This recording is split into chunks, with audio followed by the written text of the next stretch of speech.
إن الحمد لله نحمده ونستعينه ونستغفره ونتوب إليه ونعوذ بالله من شرور أنفسنا ومن سيئات أعمالنا.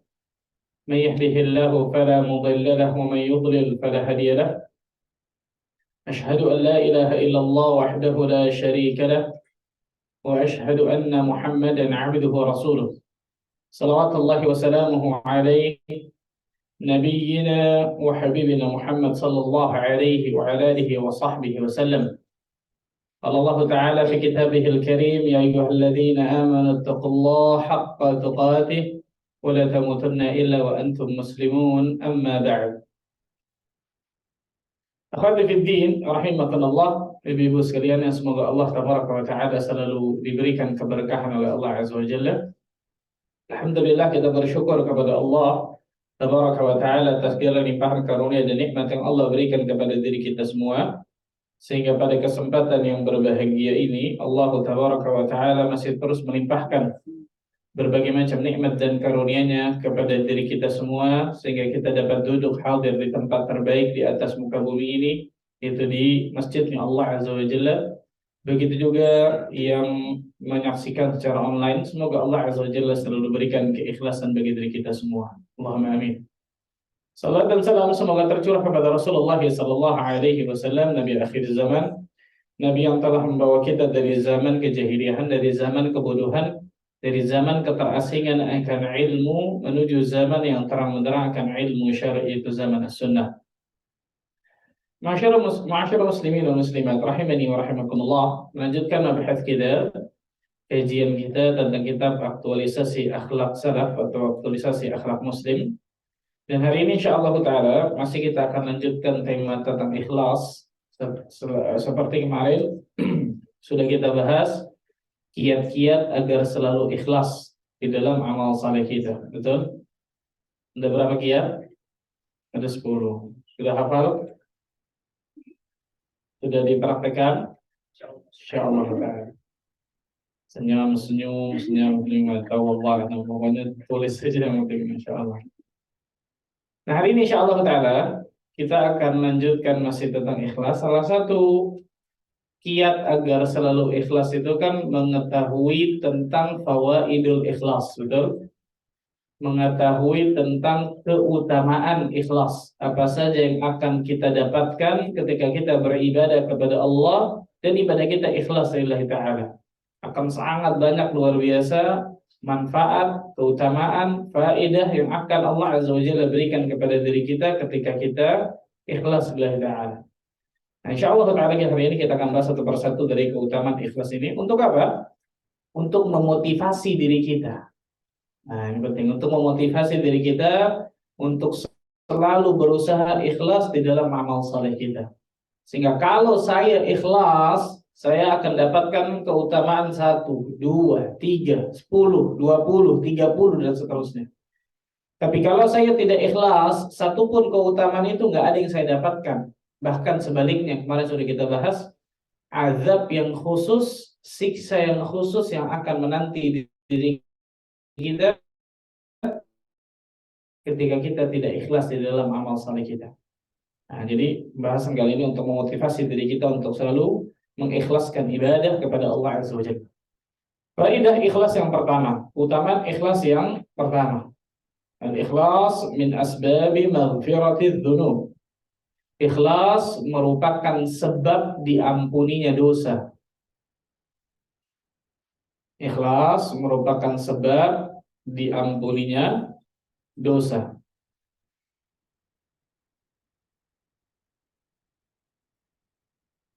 Jadi ketika seseorang ikhlas lillahi ta'ala, Allah azza wa jalla akan ampuni dosa-dosanya. Bahkan dosa besar sekalipun. Luar biasa. Dalilnya dari hadis yang sahih yang diriwayatkan Bukhari Muslim dari sahabat Abu Hurairah radhiyallahu taala anhu arda.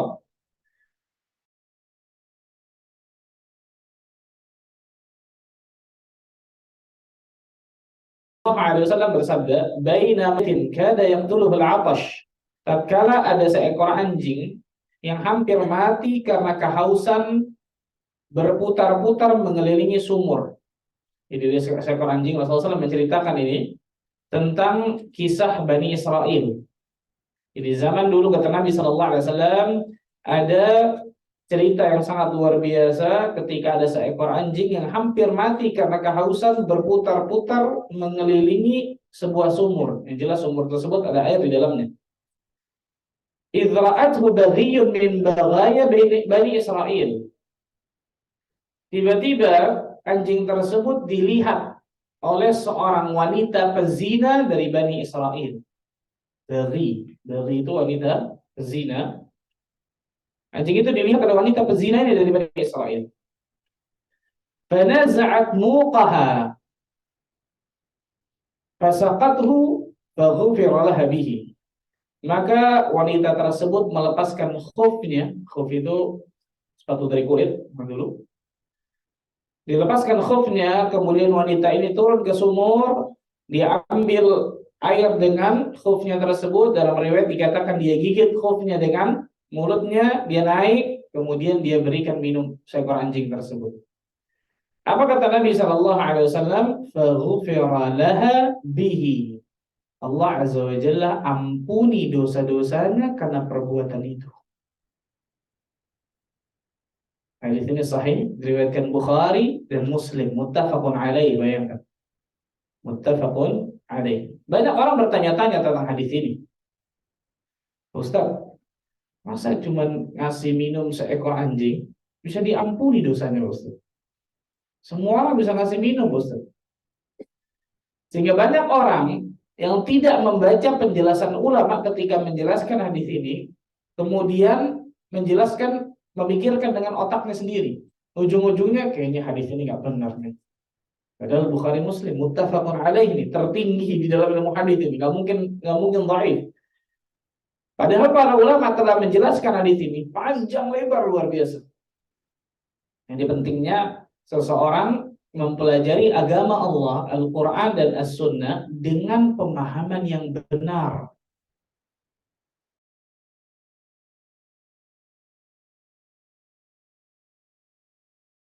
Dengan pemahaman kita masing-masing, otak kita tabi'in, para tabi'ut tabi'in. Dengan pemahaman para ulama terdahulu.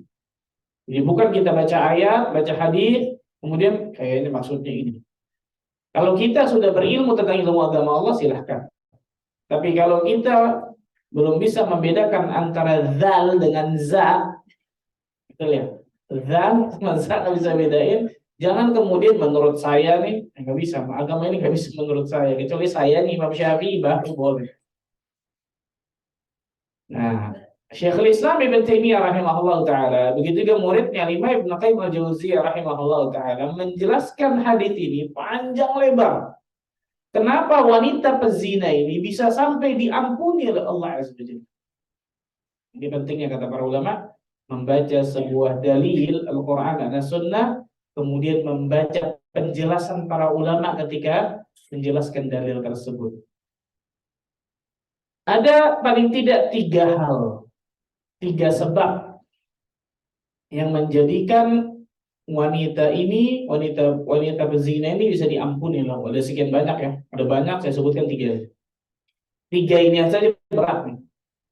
3 ini saja luar biasa susah. Yang pertama, 3 sebab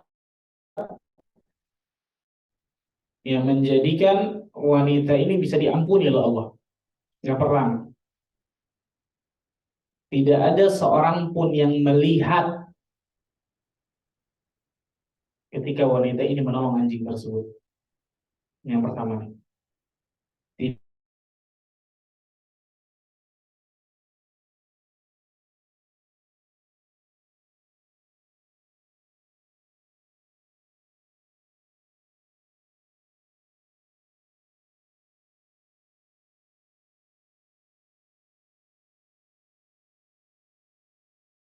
melihat wanita ini atau jahatnya. Kedua, kalau ada orang, insya Allah Ta'ala orang itu akan bantuin kita itu. Betul ya? Melihat wanita masuk ke dalam sumur, notabene berat luar biasa. Tapi dalam riwayat disebutkan tadi nggak ada orang sama sekali, hanya wanita ini dan anjing itu.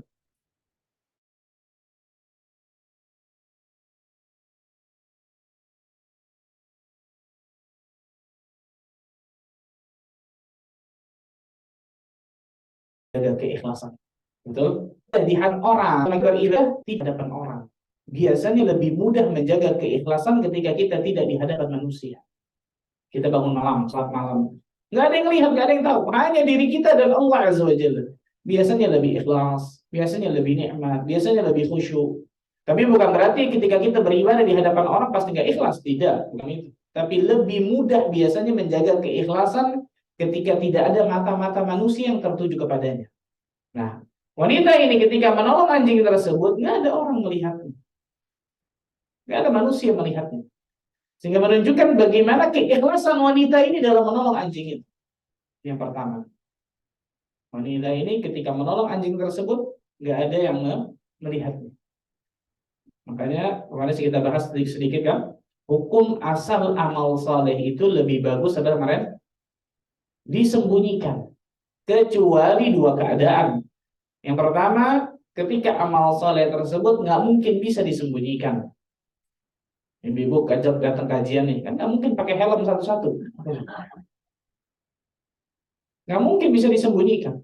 Umroh, haji, nggak mungkin bisa disembunyikan. Kalau sedekah, sholat malam, khalwat dengan Allah, bisa disembunyikan. Di hukum asal bagus disembunyikan kecuali dua keadaan. Yang pertama, amal soleh yang nggak mungkin bisa disembunyikan. Maka ikhlaskan saja karena Allah. Yang kedua, kalau amal soleh tersebut kita yakin kita akan jadi pelopor sehingga orang mengikuti amal soleh tersebut sehingga kita bisa dapatkan pahala mereka. Ini lebih bagus ditampakkan kata Imam Nawawi. Nah, wanita ini ketika menolong anjing tersebut tidak ada satupun manusia yang melihatnya. Ini lebih mudah untuk menjaga keikhlasan. Sallallahu alaihi wasallam bersabda, "Innallaha yuhibbul 'abda at-taqiyyal ghaniyyal khafiyyah." Sesungguhnya Allah Azza wa Jalla mencintai seorang hamba yang bertakwa, yang kaya hatinya, dan al-khafi. Apa itu al-khafi? Orang-orang yang sering menyembunyikan amal salehnya. Nah,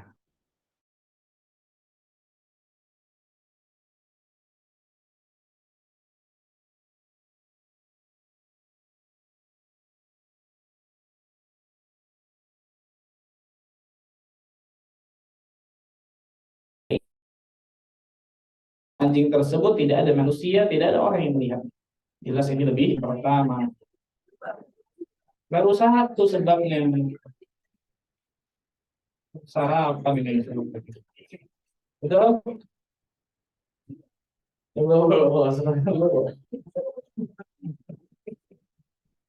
Yang kedua, betul kedua? Nggak ada khilaf sudah namanya. Sampai kaget ketiga tiba-tiba. Yang kedua, wanita ini sama sekali tidak mengharapkan balasan apapun dari anjing tersebut. Nah, ini berat ya. Ini berat ya. Wanita ini sama sekali tidak mengharapkan balasan apapun.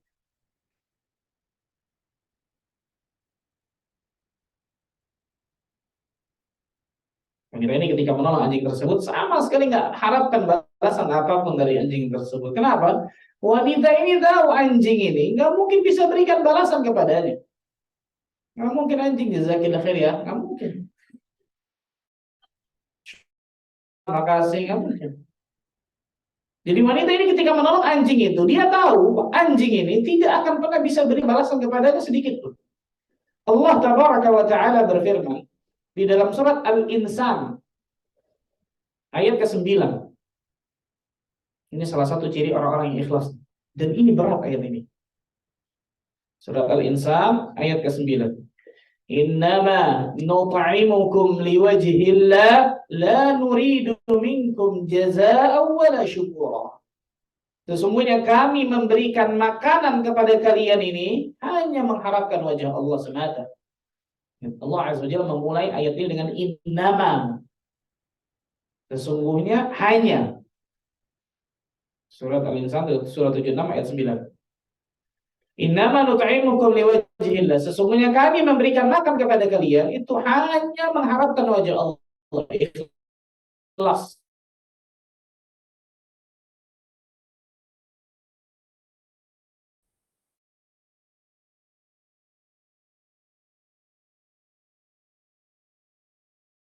Ikhlas lanjutannya. La nuridu minkum.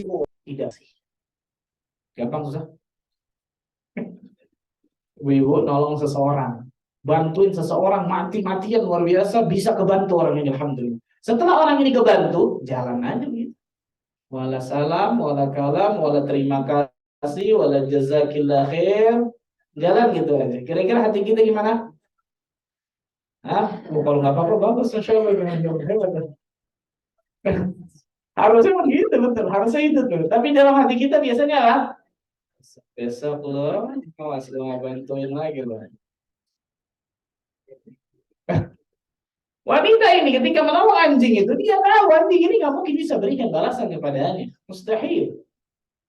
Nah, nuridu minkum jazaa'u wa la syukur. Salah satu ciri-ciri orang yang ikhlas, tidak mengharapkan sesuatu sedikit pun dari orang-orang yang dia bantu tersebut. Contoh, kan gitu. Ini terlepas dari orang yang dibantu, dia wajib terima kasih ya. Bukan itu poin kita.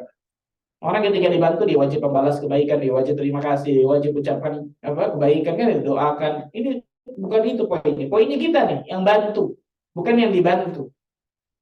Poinnya kita yang membantu. Ketika orang itu mungkin berbuat ketidakenakan dalam hati kita, maka kita masih bisa menjaga hati untuk mengikhlaskan amal kita kepadanya. Ini nggak mudah, kata para ulama. Ini nggak mudah, subhanallah. Padahal ketika kita beribadah kepada Allah, orang ini mau nyela, orang ini mau muji, orang ini mau berikan terima kasih. Saya berbuat ini bukan karena ente, tapi saya ingin dapatkan surga Allah Azza wa Jalla. Ini berarti di sini. Dan wanita ini sadar, paham akan hal tersebut. Seekor anjing tidak mungkin bisa berikan balasan kepada saya.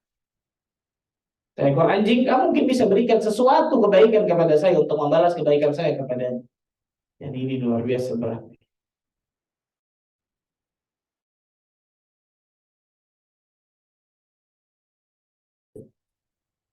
Berat yang dikerjakan oleh sang wanita. Amalannya berat ini. Amalan yang cukup berat yang dikerjakan oleh sang wanita. Apa amalannya? Turun ke sumur. Ibu-ibu pernah sumur itu turun ke sumur?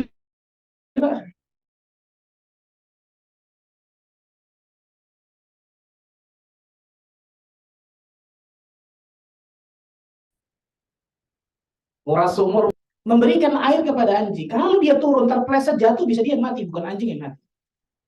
Tuh. Amalan yang luar biasa beratnya, beresiko luar biasa.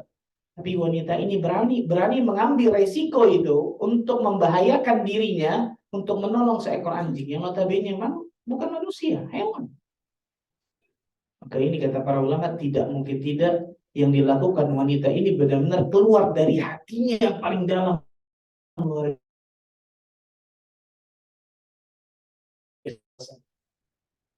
Nah, ini baru 3 sebab nih, belum yang lain. 3 sebab ini aja udah susah.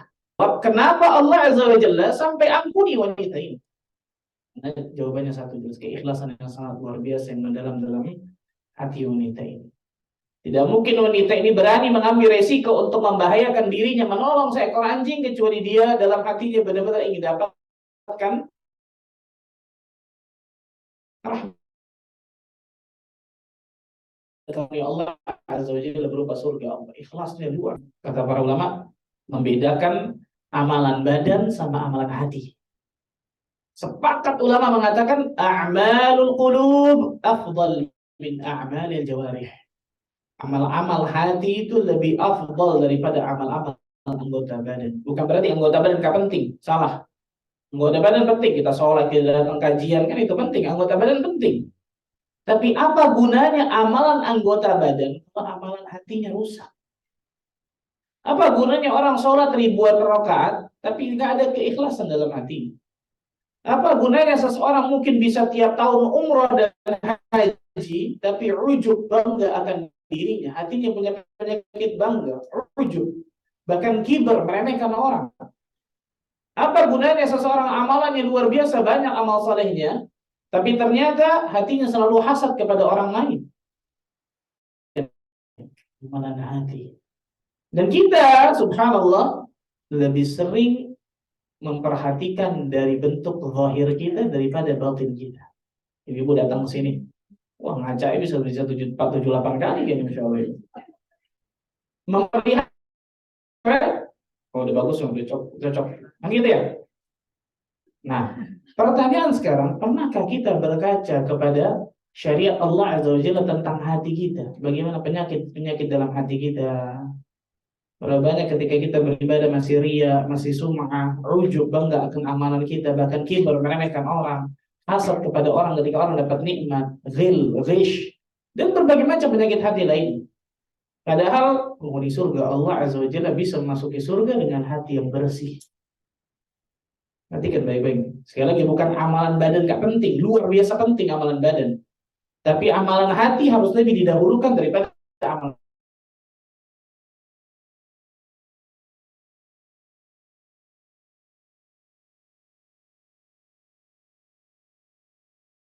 Inna Allah la yaliku fi riwayah wala ila ajsamikum.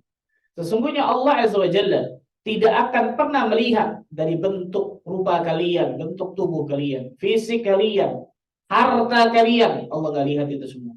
Yang biasanya manusia ngelihat manusia lain 3 hal ini. Betul ya, fisiknya, betul ya, keren gagah atau tidak, rupanya cantik atau tidak, ganteng atau tidak, hartanya kaya atau tidak. Manusia bisa melihat ini, tapi 3 hal ini ternyata Allah nggak lihat itu semua. Walakin yanzuru ila qulubikum wa a'malikum. Akan tetapi yang Allah Azza wa Jalla lihat yang pertama hati-hati kalian semua dan amal kalian. Lihat yang pertama apa dulu? Hati dulu, betul. Hatinya baik, insya Allah amalannya baik. Karena ini sinkronisasinya pasti kuat di antara.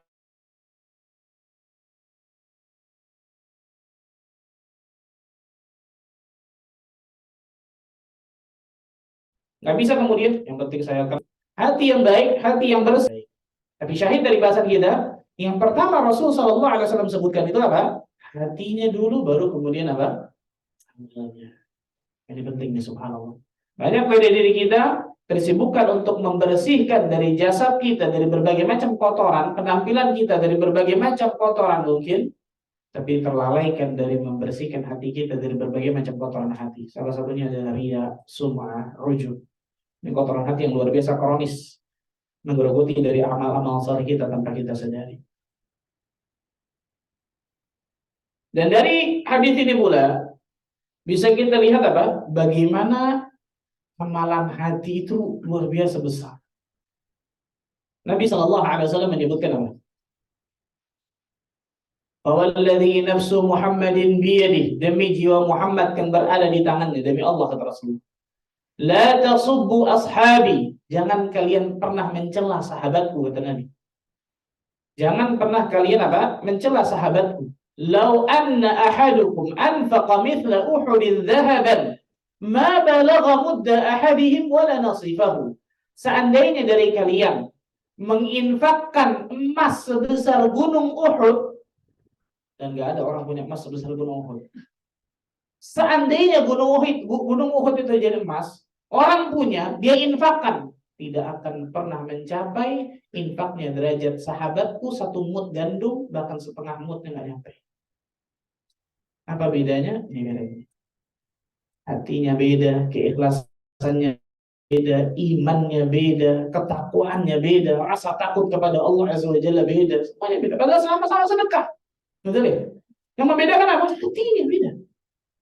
Para sahabat Nabi radhiyallahu anhum jami'an berani mengeluarkan hartanya pada saat orang-orang kafir Quraisy mengkat itu semua. Siapa yang membantu Muhammad kami akan siksa.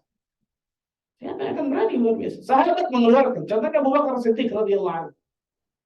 Rasul sampai mengatakan apa? Tidak ada manusia yang hartanya membantu dakwahku melebihi daripada hartanya Abu Bakar Siddiq radhiyallahu anhu. Biasa, Masya Allah. Para sahabat Nabi beribadah kepada Allah Azza wa Jalla, beriman pada saat di mana manusia pada saat itu sedang kufur. Luar biasa itu. Di mana banyak manusia, mayoritas manusia di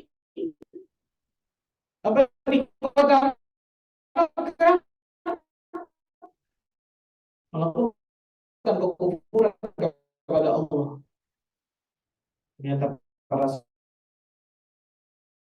beriman. Yang konsekuensinya apa? Disiksa, bahkan anaknya Ammar bin Yasir disiksa. Kata para ulama, ini beda nih. Imannya beda, ketakwaannya beda, hatinya beda, keikhlasannya beda, keyakinannya kepada Allah Azza wa Jalla beda. Beda pasti. Makanya ada orang ditanya, ada syekh ditanya, "Syekh, bolehkah kita berinfak seperti infaknya Abu Bakar As-Siddiq radhiyallahu anhu?" Infaknya Abu Bakar gimana? Seluruh hartanya ketika perang Tabuk. Bolehkah kita seperti itu? Kata Syekh, boleh. Dengan syarat iman dan keyakinan Anda seperti iman dan keyakinan Abu Bakar As-Siddiq radhiyallahu anhu. Ah, mungkin enggak tuh kira-kira. Abu Bakar Siddiq radhiyallahu anhu yakin dengan seyakin-yakinnya kalau saya menginfakkan seluruh harta saya setelah ini saya nggak mungkin pernah minta-minta kepada orang. Kenapa? Karena hatinya yakin apa yang di tangan Allah jauh lebih besar daripada apa yang di tangannya. Keyakinan ini yang nggak mudah. Kalau kita nulis sih gampang. Tapi keyakinan dalam hati manusia berat luar biasa. Nah ini mereka berani untuk apa? Mengorbankan apapun yang mereka miliki, bahkan jiwa mereka jihad di jalan Allah, betul ya? Bisa dapatkan surga Allah Azza wa Jalla. Dan itu ikhlas. Dan itu luar biasa. Nah, wanita ini bisa sampai diampuni oleh Allah Azza wa Jalla, tidak lain tidak bukan kata para ulama, karena keikhlasan yang ada di dalam hatinya yang sangat luar biasa. Makanya para ulama mengatakan apa? Siapa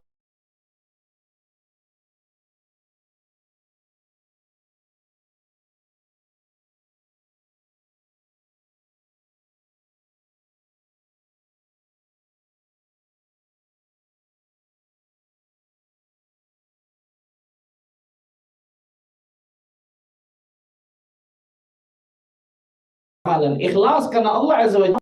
Salah satu kenapa? Mungkin kitab yang paling tersebar seluruh penjuru dunia, paling terbanyak. Dan yang bisa mengalahkan Riyadhus Shalihin ini cuma satu kitab. Apa?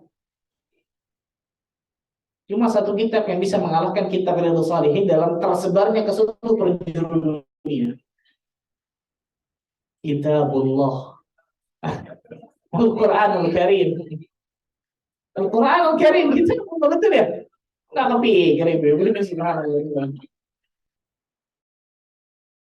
Nah, kitab Riyadhus Shalihin ini paling tersebar ke seluruh penjuru dunia ini. Semua masjid lihat ada kitab Riyadhus Shalihin insya Allah. Atau hadis arba'in luar biasa.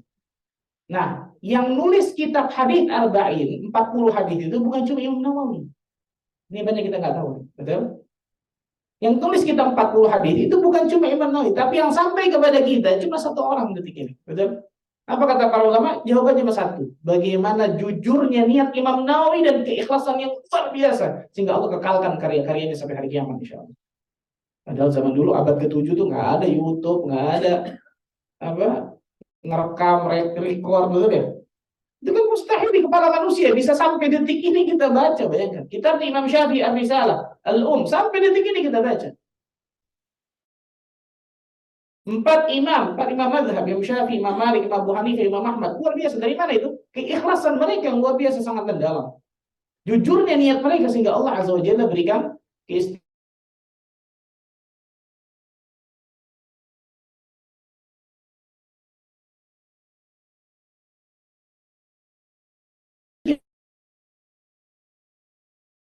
Di kepala manusia bisa jadi mungkin yang berdakwah di jalan Allah Azza wa Jalla harus punya keyakinan ini. Kalau saya benar-benar melakukan perbuatan ini ikhlas karena Allah, jalan bismillah. Walaupun manusia melihatnya ini mustahil, jalan bismillah. Ya, dan ternyata banyak benar.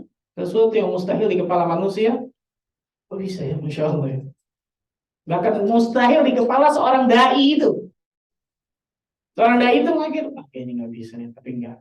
Allah Azza wa Jalla pasti akan menolong agamanya kalau saya jujur. Bismillah jalan. Bisa, jadi Masya Allah. Dan itu bukan satu dua luar biasa, tapi dengan syarat ini. Balik lagi nih, sidqun niyah. Jujur niatnya karena Allah Azza wa Jalla. Ikhlas. Ini yang berat nih. Ini yang terkadang tercampuri berbagai macam nih. Mau tenar, mau dipuji, mau disanjung, mau ini, mau itu. Habis itu semua hancur. Nggak akan pernah Allah berikan kemudahan kalau niat tercampuri dengan berbagai macam orang.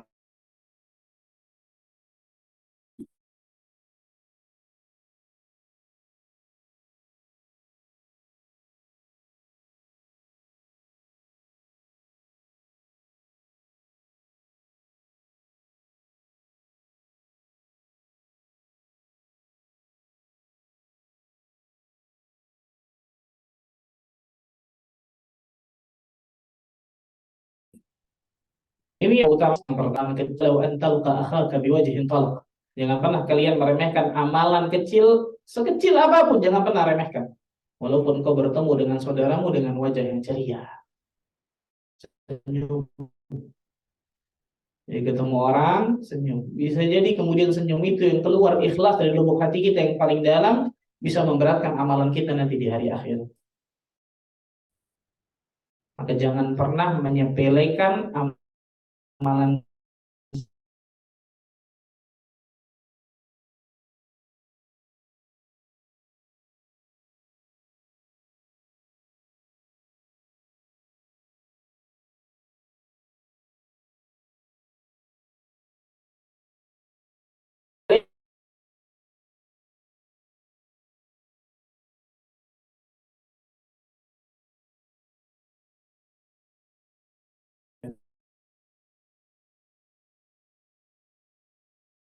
Ada sesekali deh. Amalan yang kedua,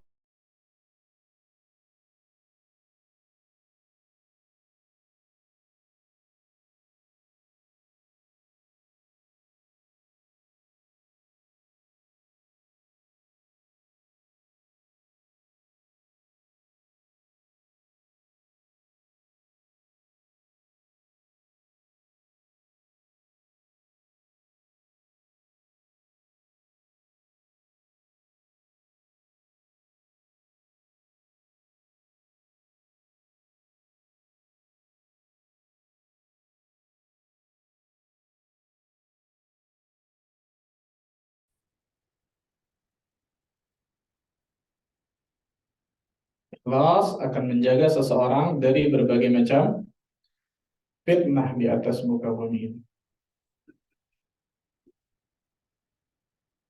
Fitnah di atas muka bumi ini luar biasa banyaknya.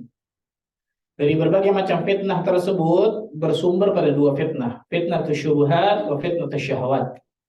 Fitnah syubhat, keraguan tentang agamanya, dan fitnah syahwat. Syahwat yang menyuruh manusia, kecenderungan manusia kepada syahwat tersebut. Orang ketika ikhlas lillahi ta'ala, Allah Azza wa Jalla akan selalu jaga diri dari terjerumus berbagai macam fitnah. Ini luar biasa, Masya Allah. Di antara dalilnya, Allah Azza wa Jalla berfirman dalam surat Al-Hijr. Surah 15, Al-Hijr, ayat ke-40.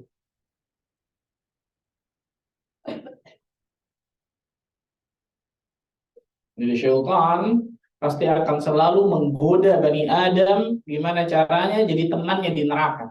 Dan itu sumpah iblis di hadapan Allah Azza wa Jalla. Allah berfirman dalam surah Al-Hijr ayat 39 dan 40, qala rabbi bima aghwaytani la uzayyina lahum fil ardi wa la ughwiyannahum ajma'in illa ibadaka minhumul mukhlasin. Iblis berkata, ya Allah ya Tuhanku, karena sebab engkau telah menjadikan aku tersesat. Ini sumpah iblis nih, karena perbuatanmu ya Allah yang telah menjadikan aku tersesat. Pasti aku akan menjadikan mereka memandang baik perbuatan maksiat di atas muka bumi ini. Dan pasti aku akan menyesatkan mereka semua. Kecuali, siapa kecuali? Kecuali hamba-hamba Allah yang mukhlasin, ya. Ada kata-kata illa ibadaka minhumul mukhlasin. Kecuali hamba-hamba Allah yang mukhlas di antara mereka. Ada mukhlas, ada mukhlis. Ada mukhlas, ada apa? Mukhlis. Apa bedanya? Hah? Yang mana ngajak orang? Mukhlas. Yang mukhlis nggak ngajak orang? Masya Allah. Bagus juga Masya Allah. Ijtihad Masya Allah.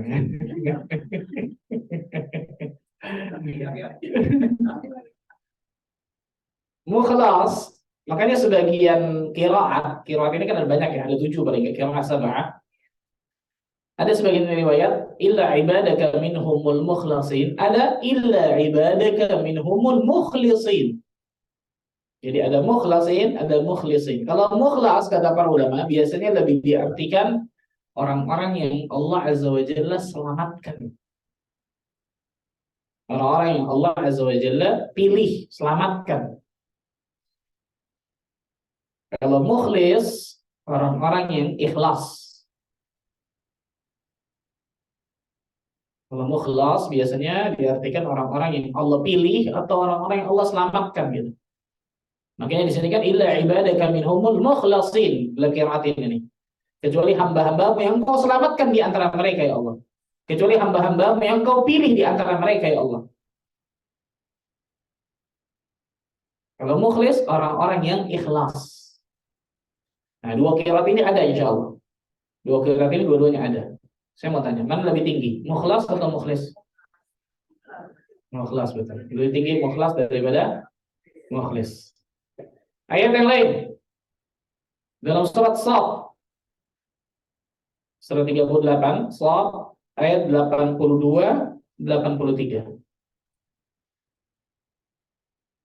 Surat Shad, surat 38, ayat 82, 83. Sama supaya iblis juga ini. Qala fa bi'izzatika la ughwiyannahum ajma'in illa 'ibadaka minhumul mukhlasin.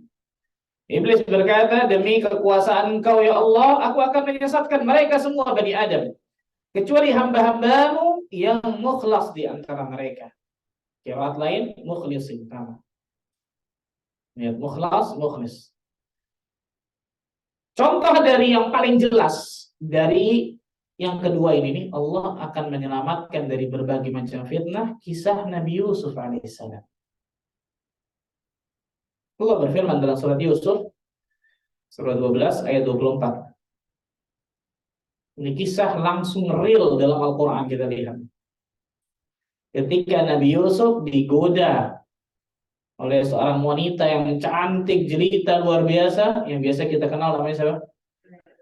Zulaikha. Betul ya? Walaupun penamaan Zulaikha ini banyak para ulama menamakan Israiliyat. Banyak para ulama menamakan penamaan Zulaikha ini Israiliyat. Jadi nggak ada dalil yang sharih tentang masalah tersebut.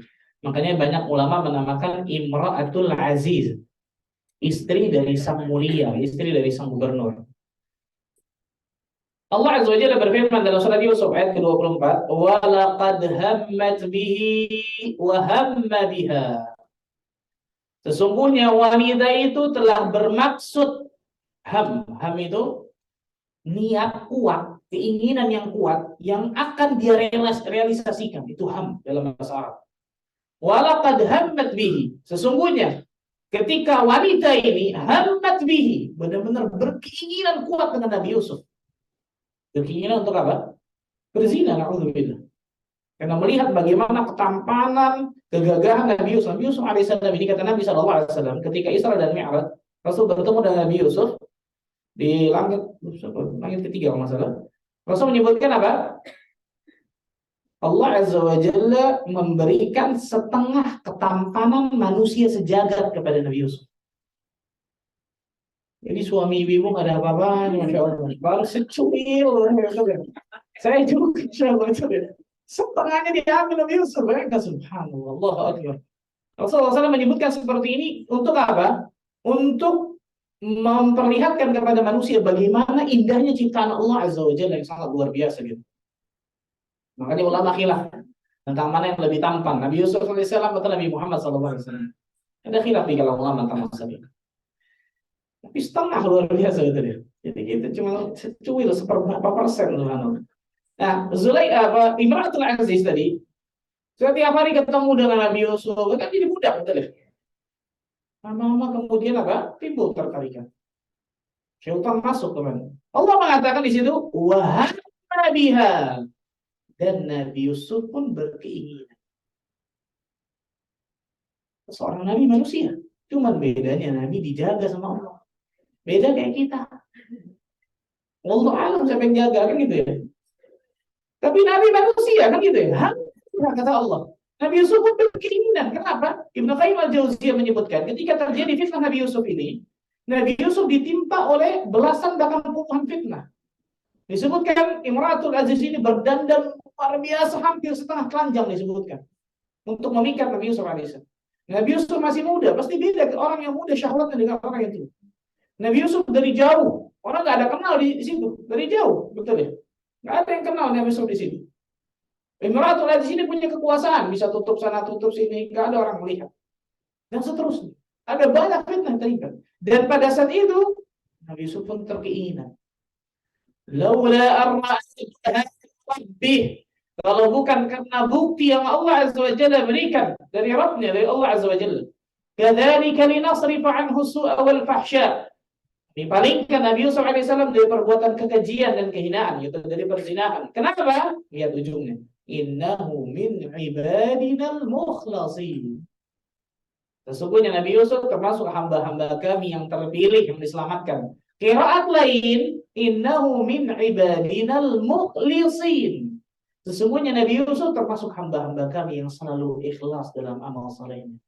Sehingga pada satu waktu ketika hamba itu sudah mungkin kalah dengan maksiat dan dosa, pertolongan Allah di situ datang. Kenapa? Karena sebelumnya hamba tersebut termasuk orang-orang yang selalu ikhlas dalam amal saleh. Ada satu titik di mana manusia mungkin kalah dengan maksiat dan dosa di hadapan dirinya, Allah Azza wa Jalla akan memberikan pertolongan dengan syarat sebelum kejadian itu memang dia termasuk hamba-hamba Allah yang ikhlas dalam amal saleh. Makanya para ulama berkata, kalau kita ingin melihat indikator apakah amal-amal kita banyak yang ikhlas atau tidak, salah satunya ini. Apa itu? Kalau di hadapan kita ada sebuah dosa, kita tahu ini dosa. Maksiat, kedurhakaan kepada Allah Azza wa Jalla. Kita tahu ini dosa, ini durhaka. Maka Allah Azza wa Jalla selamatkan kita dari perbuatan dosa ini atau kita terjang dosa itu. Kalau Allah Azza wa Jalla selamatkan kita dari perbuatan dosa dan maksiat ini, mudah-mudahan insyaallah taala amal-amal kita banyak yang ikhlas. Tapi kalau ternyata Allah nggak selamatkan kita sehingga kita menerjang maksiat tersebut, melakukan dosa tersebut, jangan ternyata banyak amal-amal kita yang belum ikhlas karena Allah Azza wa Jalla. Contohnya Nabi Yusuf alaihissalam, betul. Dan perhatikan baik-baik, yang seperti ini bukan hanya Nabi. Bukan hanya apa? Nabi, karena Allah sebutkan sebabnya di ujung ayat ini, innahu min ibadinal mukhlasin, innahu min ibadinal mukhlisin. Sesungguhnya dia Nabi Yusuf termasuk hamba-hamba kami yang kami selamatkan, terpilih. Dalam qiraat lain, dia termasuk hamba-hamba kami yang selalu ikhlas dalam amal saleh. Maka salah satu keutamaan ikhlas, tidak lain tidak bukan ikhlas, akan menyelamatkan manusia dari berbagai macam fitnah di atas muka bumi ini. Dari berbagai macam ujian dan cobaan di atas muka bumi ini. Maka berusahalah untuk selalu apa? Ikhlas lillahi ta'ala di dalam amal saleh kita, insyaallah. Ini yang kedua. Yang ketiga, keutamaan ikhlas yang ketiga.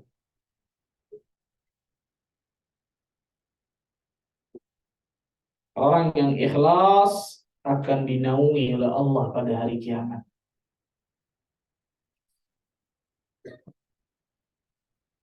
Yang ketiga, orang yang ikhlas akan dinaungi oleh Allah pada hari kiamat kelak.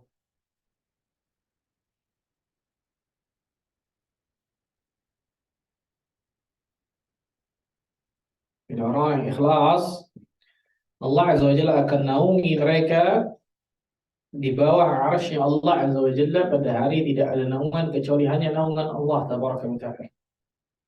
Hari yang sangat luar biasa mencekam, yaitu hari kiamat, yaumul qiyamah. Nabi sallallahu alaihi wasallam bersabda, "Yuhsyarun nasu yaumul qiyamati hufatan, uratan, ghurlan, buhman."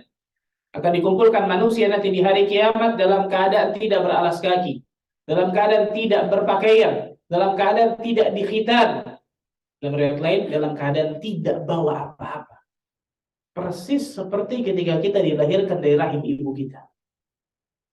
Aisyah radhiyallahu anha bertanya ketika Rasul menyebutkan ini, Rasulullah sallallahu alaihi wasallam ar-rijalu wan nisa yanzuru ba'dhum ila ba'd. Rasul sallallahu alaihi wasallam, laki-laki dan wanita berarti saling lihat dong satu dengan yang lain pada hari itu. Nah, subhanallah, kalau ada satu orang aja sekarang nggak pakai pakaian kemana-mana, pasti akan jadi pusat perhatian, betul ya? Ini seluruh manusia dalam keadaan yang sama, kata Nabi Sallallahu Alaihi Wasallam. Seluruh manusia dalam keadaan yang sama. Pertanyaan Aisyah ini sama di benak kita pasti, betul ya? Nggak saling lihat mereka. Apa kata Nabi sallallahu alaihi wasallam? Al-amru ashaddu min an yuhimmahum dzak. Wahai Aisyah, perkaranya hari itu sangatlah dahsyat. Sangatlah luar biasa, mencekam luar biasa sehingga mereka nggak sempat memikirkan hal itu. Syekh Muhammad bin Shalih Al-Utsaimin pernah menceritakan kejadian pengalaman pribadi beliau ketika terjadinya tragedi terowongan Mina. Bukan yang baru-baru ini, yang 95, 94 kalau nggak salah. Ketika kipas itu mati di terowongan Mina, orang berbondong-bondong lari luar biasa tunggang langgang. Lari benar-benar kata Syekh. Aku melihat orang lari, meninggalkan istrinya, ninggalin anaknya, ninggalin orang tuanya, bahkan diri nggak pakai pakaian ihram, lari yang penting selamat. Itu baru tragedi apa? Bagaimana ketika yaumul qiyamah? Bagaimana ketika matahari hanya di atas kepala kita 1 mil, kata Nabi Shallallahu Alaihi Wasallam. Sulaim bin Amir yang meriwayatkan hadis ini, aku tidak tahu. Yang dimaksud Nabi 1 mil itu, milnya jarak 1 mil atau milnya celak. Dalam bahasa Arab, mil, alat untuk mengambil celak, itu namanya mil dalam bahasa Arab. Kata Sulaim bin Amir yang meriwayatkan hadis ini, ketika Rasul menyebutkan 1 mil matahari di atas kepala manusia, aku nggak tahu yang dimaksud Nabi. Di 1 mil jarak, 1 milnya celak. Syekh Muhammad bin Shalih Al-Utsaimin menyebutkan apa? Mau milnya jarak atau milnya celak, dua-duanya dekat. Berjuta-juta tahun luar biasa, berjuta-juta kilometer saja sekarang, kalau siang panas luar biasa nggak kuat gitu. Ini matahari hanya 1 mil di atas kepala manusia. Dan Allah Azza wa Jalla takdirkan manusia pada saat itu tidak hancur, tidak meleleh, tapi tenggelam dengan keringatnya masing-masing, sesuai dengan amal perbuatan yang dia lakukan. Ada yang manusia tenggelam semata kakinya dengan keringat, ada yang tenggelam selututnya, ada yang tenggelam sepinggangnya, ada yang tenggelam seluruhnya sambil mengisyaratkan ke mulut Nabi Shallallahu Alaihi Wasallam, sesuai dengan amal perbuatan dosa yang dilakukan. Ada yang luar biasa mencekam, luar biasa, subhanallah. Manusia nggak memikirkan bagaimana nasib ibunya, ayahnya, anaknya, saudaranya, istrinya, suaminya, nggak ada sama sekali. Yauma yafirrul mar'u min akhihi. Pada hari ketika seseorang lari dari saudaranya, wa ummihi wa abi, lari dari ayah dan ibunya, wa sahibatihi wa bani, lari dari istri dan anaknya, likulli imri'in minhum yauma idzin sya'nu yughni. Pada hari itu manusia tersibukkan dengan urusan mereka masing-masing. Yang dia pikirkan nafsi, dirinya, diriku dan diriku. Pikirkan bagaimana nasib orang lain. Dan pada hari itu ternyata ada orang-orang yang Allah Azza wa Jalla akan naungi di bawah arsy Allah Azza wa Jalla. Pada hari tidak ada naungan kecuali hanya naungan Allah Tabaraka wa Ta'ala. Salah satu syahid bahasa kita ada 2 orang. Masalah ikhlas.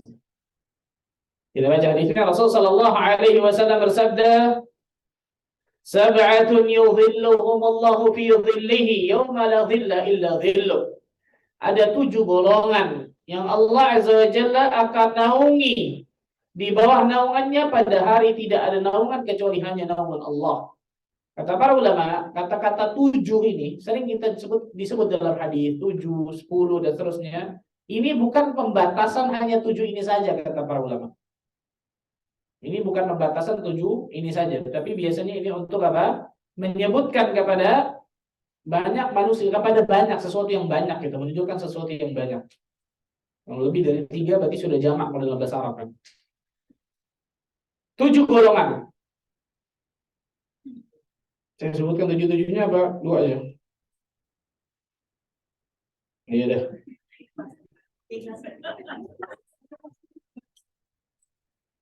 Ikhlas di hati, bukan di ini, bukan. Kalau saya bilang ikhlas hatinya enggak, gimana? Subhanallah. Yang pertama, al-imamul adil, pemimpin yang adil. Pemimpin yang adil dari skop kecil, pemimpin rumah tangga, dan sampai skop besar. Yang pertama, pemimpin yang adil. Yang kedua, wasyabun nasya'a fi ibadatillah azza wa jalla. Seorang pemuda, pemudi juga masuk yang takut ibu. Saya kasih protes sama ibu-ibu. Oh, laki-laki doang, semua masuk, jangan takut. Seorang pemuda yang tumbuh dalam beribadah kepada Allah. Wah, ini nikmat banget ini. Seorang pemuda yang tumbuhnya beribadah kepada Allah. Kenapa pemuda? Karena masa yang berat itu pemuda. Masa seorang di persimpangan itu mau taat sama Allah atau mau durhaka sama Allah. Makanya sangat jarang saya mengisi pengajian pemuda-pemudi ramai. Betul ya? Jarang mas. Karena berat pada saat umur-umur seperti itu tuh. Wah, biasa Masya Allah. Cobaannya berat. Makanya Allah Azza wa Jalla sampai apa? Jamin satu nih. Pemuda yang tumbuh dalam beribadah kepada Allah dinaungi Allah. Yang ketiga, warajulun qalbuhu mu'allaqun bil masajid. Seorang laki-laki yang hatinya selalu terpaut kepada masjid. Nikmat ketika berada di masjid. Selesai satu sholat, mau sholat lagi, kan gitu ya. Hatinya selalu nikmat ketika di masjid. Ini yang keberapa? 3. Yang keempat, warajulani tahabba fillah ijtama'a alaihi wa tafarraqa alaihi.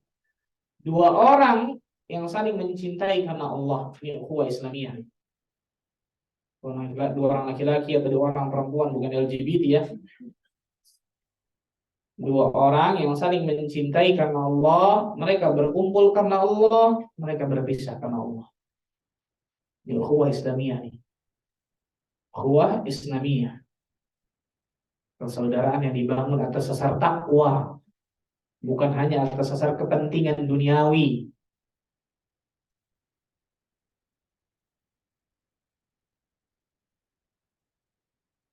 Yang kelima,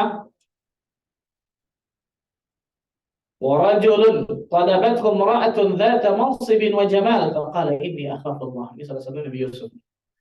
Seorang laki-laki yang diajak berzina oleh seorang wanita yang cantik, punya kedudukan bangsawan. Tapi laki-laki ini mengatakan saya takut kepada Allah. Yang kelima ini orang yang punya rasa takut kepada Allah Azza wa Jalla. Contohnya tadi Nabi Yusuf alaihissalam.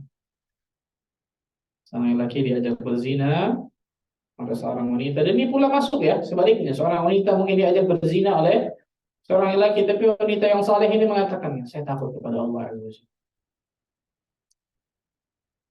Nah, yang keenam, yang ketujuh, syahid bahasan kita masalah ikhlas nih. Tadi 1 sampai 5 kan belum ada ikhlas tuh. Yang ke 6 dan 7 ini syahid bahasan kita tentang ikhlas. Yang keenam, wa rajulun tasaddaqa bi sadaqatin fa akhfaha hatta la ta'lamu shimaluhu ma tunfiqu yaminuhu. Seorang yang menginfakkan hartanya kemudian dia sembunyikan. Nah, ini menunjukkan apa? Keikhlasan. Nanti kita jelaskan apa maksudnya disembunyikan ini. Seorang yang bersedekah kemudian dia dia sembunyikan infaknya.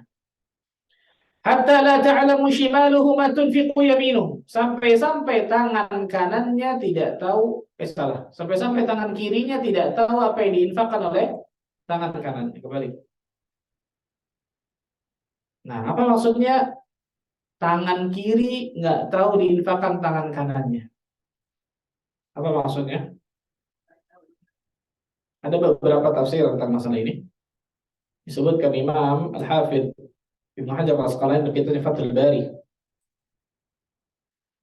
Tafsiran pertama disebutkan tangan kiri dengan tangan kanan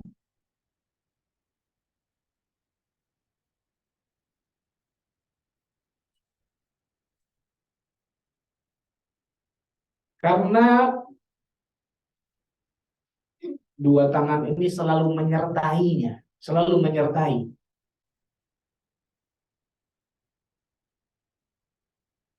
Karena ini kiasan kata para ulama. Ini pendapat pertama mengatakan karena tangan kanan dan tangan kiri itu selalu menyertai pasti. Nah, mungkin tangan kanannya jalan, tangan kiri di rumah. Atau kebalikan, nggak mungkin, mustahil. Pasti selalu menyertai kan gitu. Ini menunjukkan kata para ulama, orang ketika berinfak, hatta orang terdekatnya bisa jadi nggak tahu infak. bisa jadi teman dekatnya nggak tahu, bisa jadi istrinya nggak tahu, bisa jadi kemudian apa anaknya nggak tahu. Ini luar biasa nih. Nah, jadi Nabi SAW menunjukkan tangan kanan dan kiri ini untuk mubalaghah, sesuatu yang mubalaghah, berlebihan. Dalam benar-benar orang ini berarti menyembunyikan sedekahnya itu pintar banget, luar biasa. Dan ini yang kita contohkan kemarin bagaimana para ulama salaf terdahulu hebat dalam menyembunyikan apa? Amal-amal saleh mereka. Salah satunya infaknya. Nah, ini bisa amal saleh bisa disembunyikan ya, infak. Nah, saya pernah ceritakan ya, seorang kepala keluarga yang terkenal pelit di keluarganya, anaknya dua, tapi Allah Azza wa Jalla takdirkan luar biasa ketika meninggal. Betul? Iya. Seingat?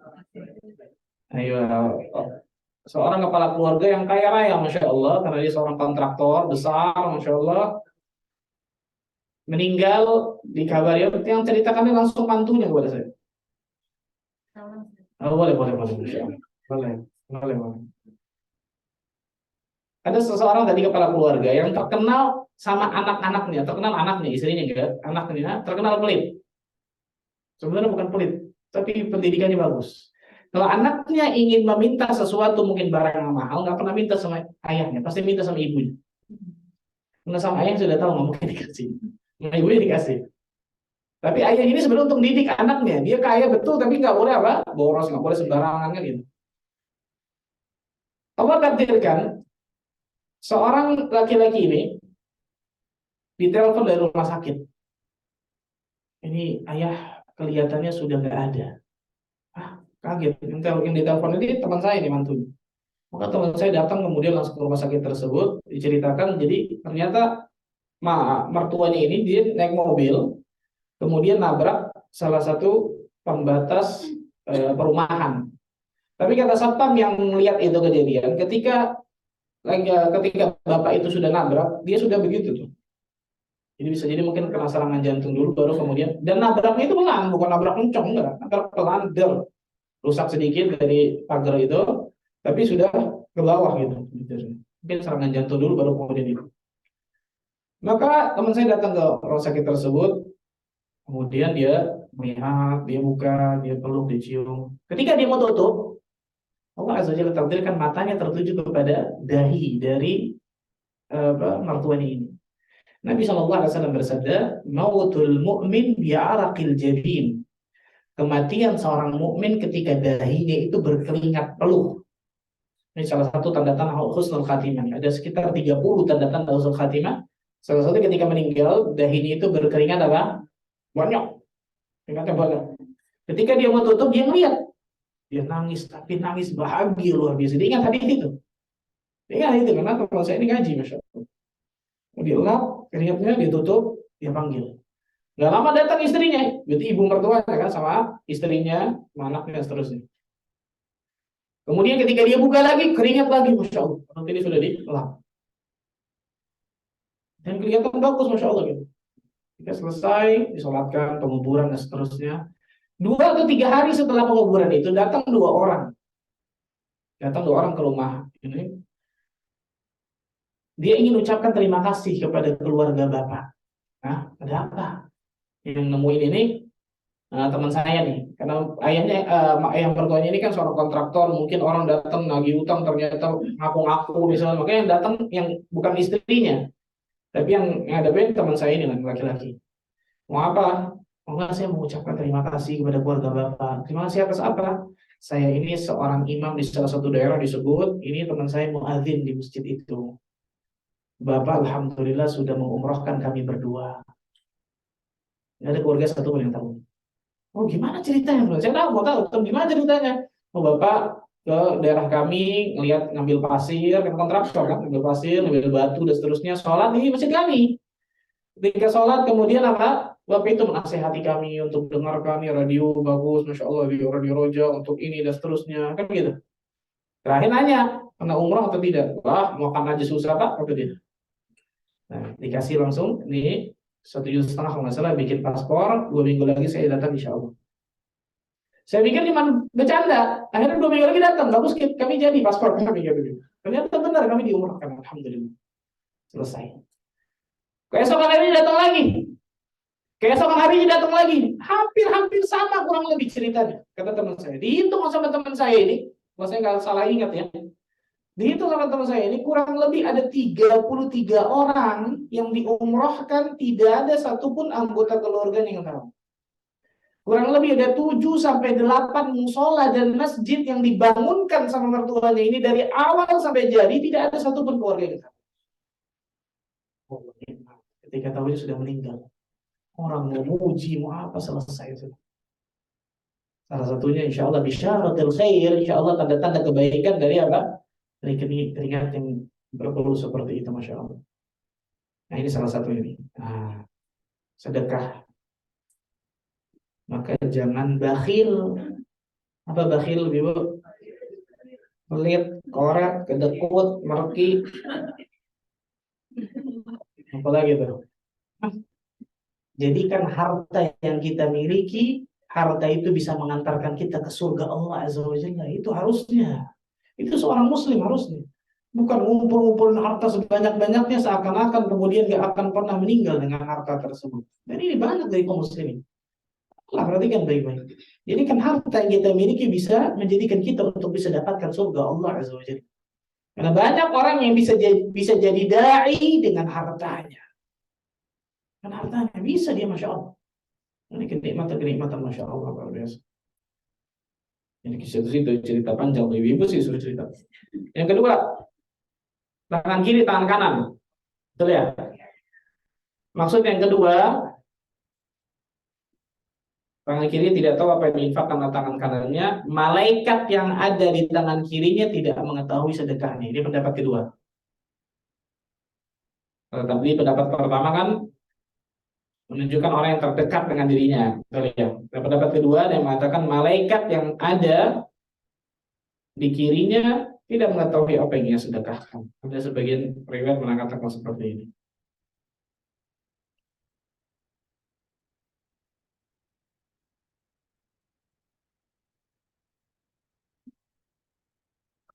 Yang ketiga, tangan kiri tidak tahu mengetahui apa yang diinfakkan oleh tangan kanannya. Dia menginfakkan hartanya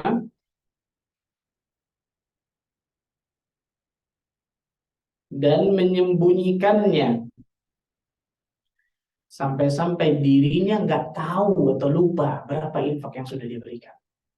Wah, ini luar biasa. Dia menginfakkan hartanya dan menyembunyikannya sampai-sampai dirinya tidak tahu atau lupa infak yang telah ia keluarkan. Masya Allah ini. Ini selalu setiap orang ini ngasih, dan seterusnya. Yang pentingnya subhanallah. Nah ini tiga paling tidak apa? Makna dari tangan kiri tidak mengetahui tangan. Intinya yang keenam ini adalah orang-orang yang bersedekah ikhlas karena Allah. Dan bukan hanya sedekah, amalan apapun ikhlas, insya Allah Ta'ala masuk dalam hadis ini. Insya Allah masuk dalam hadis ini bahwa Allah Azza wa Jalla akan apa? Naungi di hari kiamat. Pada hari tidak ada naungan kecuali hanya naungan Allah Tabaraka wa Ta'ala. Salah satu pengamalan dari hadis ini penting nih. Nah, dia cocok nih pas ibu-ibu nih. Salah satu pengamalan dari hadis ini ketika seseorang mau bersedekah, contohnya pengamalannya, ketika dia ingin beli barang sesuatu, nggak usah nawar. Nah, minta dulu, betul. Kan saya bilang pengamalan dari hadis ini, betul ya? Bukan nawar dibejuk luar biasa sampai diperes juga, gimana ceritanya luar biasa. Betul, tergantung. Kalau orang yang bisa dagang sudah mungkin mapan, mampu, mungkin lain cerita mungkin. Tapi salah sebenarnya. Rasulullah Shallallahu Alaihi Wasallam bersabda, "Pak, rahimallah samhan idza ba'a wa samhan idza ishtara." Allah Azza wa Jalla merahmati seseorang yang mudah ketika dia menjual dan mudah ketika dia membeli. Ya Rasul sabdakan, subhanallah, mudah ketika dia jual, mudah ketika dia beli.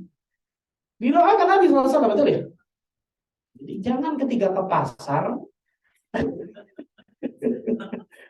Nawarnya sangat luar biasa. Ya boleh-boleh aja sebenarnya selama itu halal, betul ya. Tapi kalau kita ingin masuk ke pengamalan hadis ini contoh, betul ya.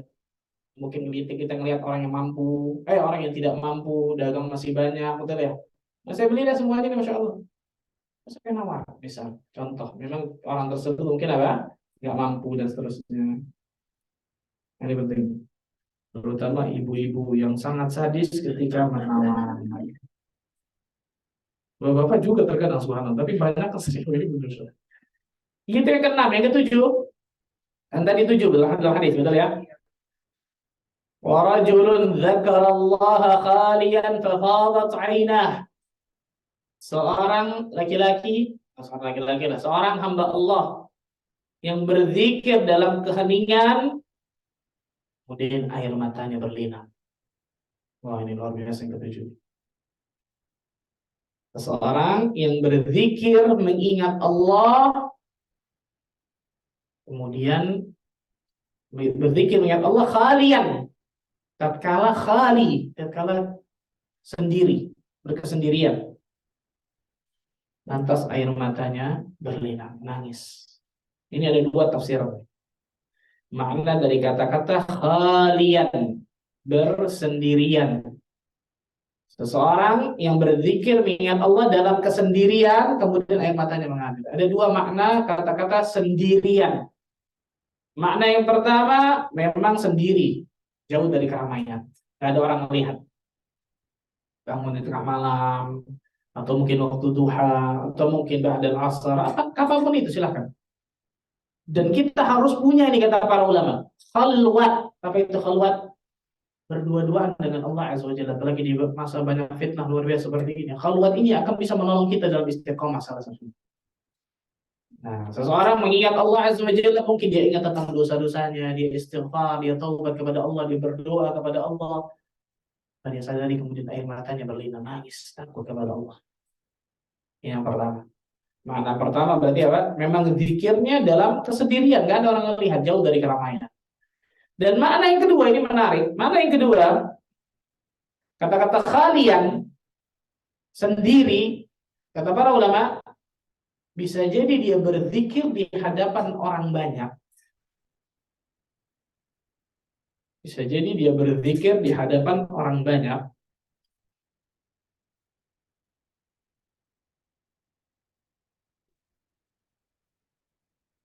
Bisa jadi dia berzikir di hadapan orang banyak. Akan tetapi hatinya seakan-akan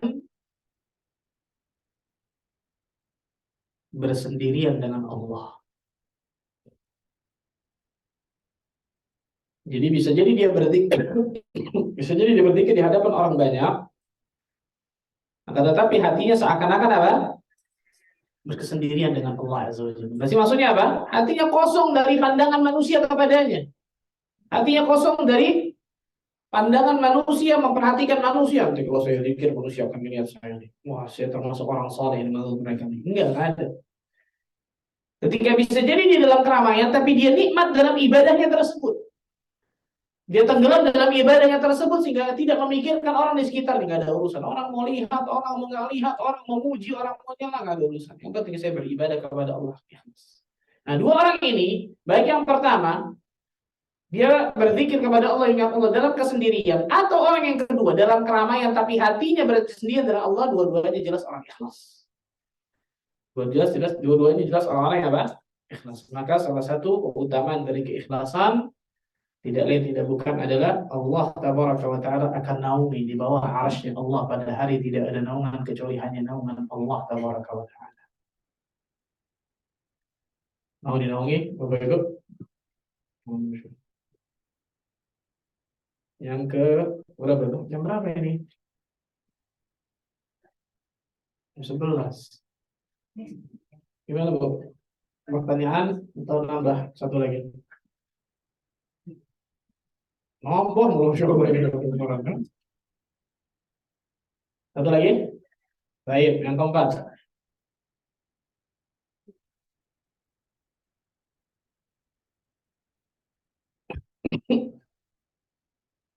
Tauhidul ikhlas yang keempat. amalan orang-orang yang ikhlas.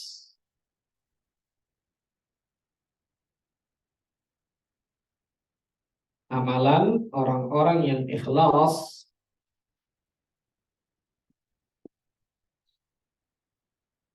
yang bersifat duniawi,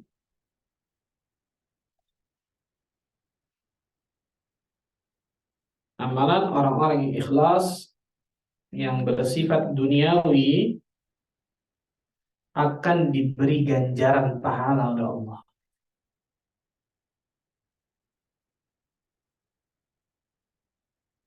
Amalan orang-orang yang ikhlas yang bersifat duniawi akan diberi ganjaran pahala oleh Allah Tabaraka wa Ta'ala. Ini menarik nih.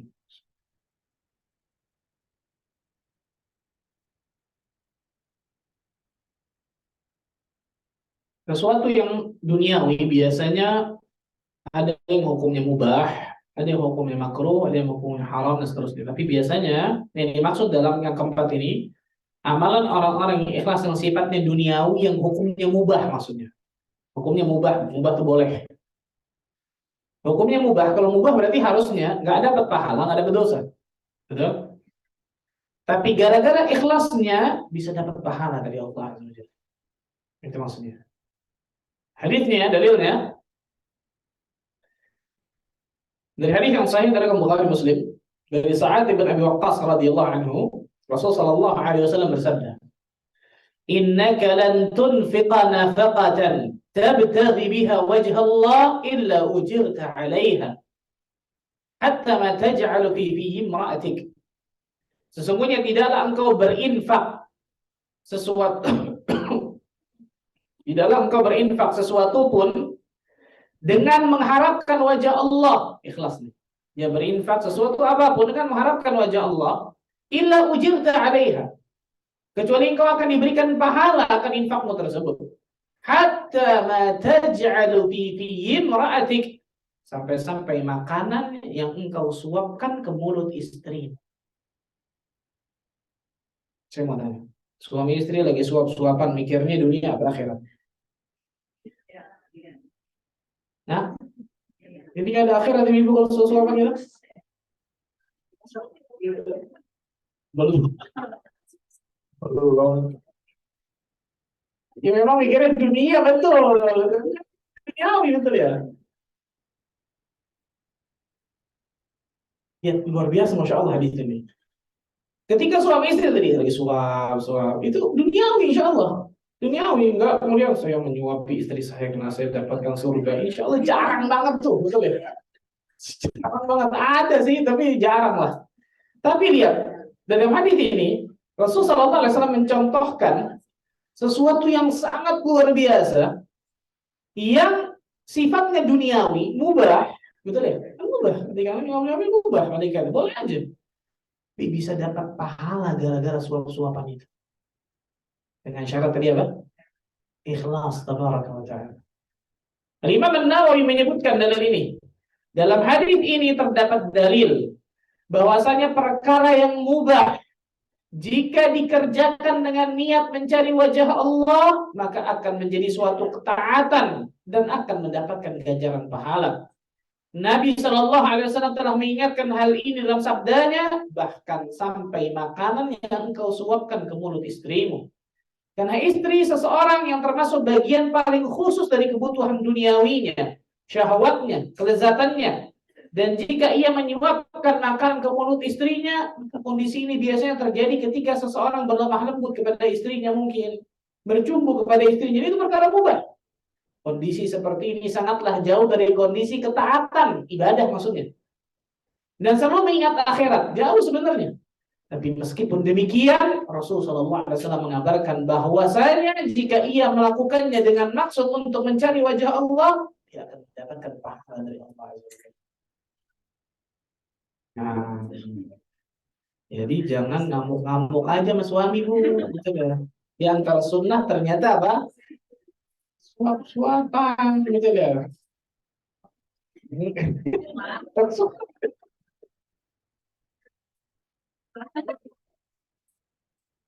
Berarti nggak pernah romantis. Salah satu contoh, betul ya. Nabi Shallallahu Alaihi Wasallam disisirkan oleh Aisyah radhiyallahu anha, disisirin. Nah, ibu disirin. Disiran aja Ustaz, suapin nggak pernah gimana ini subhanallah. Saya ketemu satu orang, saya tahu satu orang ini ngomong kepada istri saya. Dari semenjak dia nikah sampai sekarang punya anak 4 atau 5 masa tidak pernah sangat jarang suami saya itu makan sendiri. Maksudnya apa? Selalu berdua dengan istrinya dan selalu disuapin oleh istri. Ini benar terjadi nih. Saya ketika ini saya ingat hadis ini nih. Saya ingat hadis ini subhanallah. Dan jangan malu perhatikan baik-baik ini. Jangan, nggak pernah bosan. Sekarang mau mulai tabung apa-apa. Di antara sunnah Nabi Shallallahu Alaihi Wasallam mati seperti rumah tangga. Berarti kan baik-baik ini. Betul ya? Tahu-tahu pas tiba-tiba nyuapin, kenapa?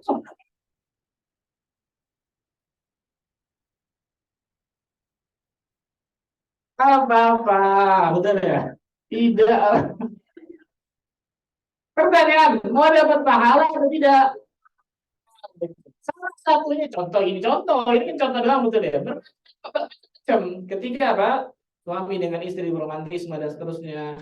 Bahkan Nabi SAW menyebutkan wa fi bud'i ahadikum sadaqah, pada kemaluan istrimu. Maksudnya apa? Ketika suami mendatangi istrinya itu termasuk sadaqah. Bayangkan. Salah satu niatnya apa? Ketika suami mendatangi istrinya, yang pertama jelas saya ingin memberikan hak bagi istri karena seorang istri punya hak. Saya punya kewajiban yang harus saya tunaikan kepada istri. Bayangkan. Dan para ulama mengatakan ketika suami nggak bisa menunaikan hak salah satu hak ini nih, 4 bulan lebih lamanya, maka boleh seorang wanita kemudian apa? Mengajukan kepada hakim. Karena itu salah satunya kan gitu. Disebutkan para ulama tentang masalah ini. Salah satu niatnya berarti apa? Saya ingin memberikan hak bagi istri saya. Yang kedua, supaya saya terhindar dari perzinahan. Kan gitu ya. Berapa yang di luar sana orang-orang seorang wanita yang na'udzubillah min dzalik, enggak kenal Allah Azza wa Jalla, enggak takut kepada neraka.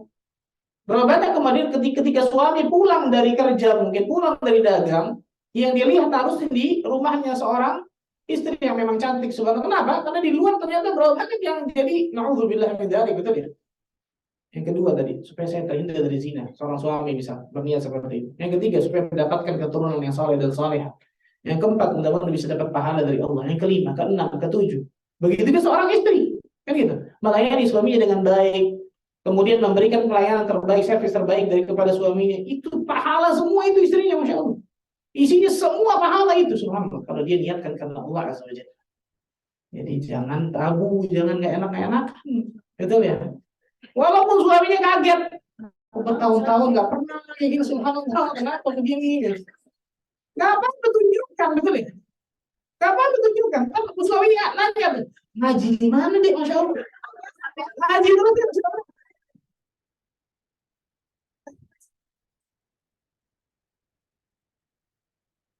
Allah musta'an, subhanallah. Ini masih disuapin nggak mau yang lain, betul ya? Masih banyak, masya Allah. Dalam intinya kata para ulama, ini tadi syahid bahasa kita apa? Amalan seorang yang ikhlas, yang sifatnya duniawi, betul? Sifatnya duniawi, bisa dapatkan pahala Allah Azza wa Jalla dengan niat ikhlas. Contoh betul, apa mijitin suaminya, betul ya? Itu.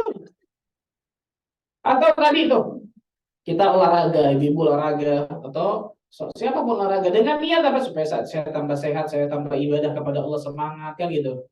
Ketika dia apapun itu, ini jeli kita para ulama. Yang ini yang saya katakan berkali-kali, seorang yang cerdas adalah seseorang yang bisa menumpuk-numpuk sebanyak-banyaknya niat yang saleh cuma dalam satu apa?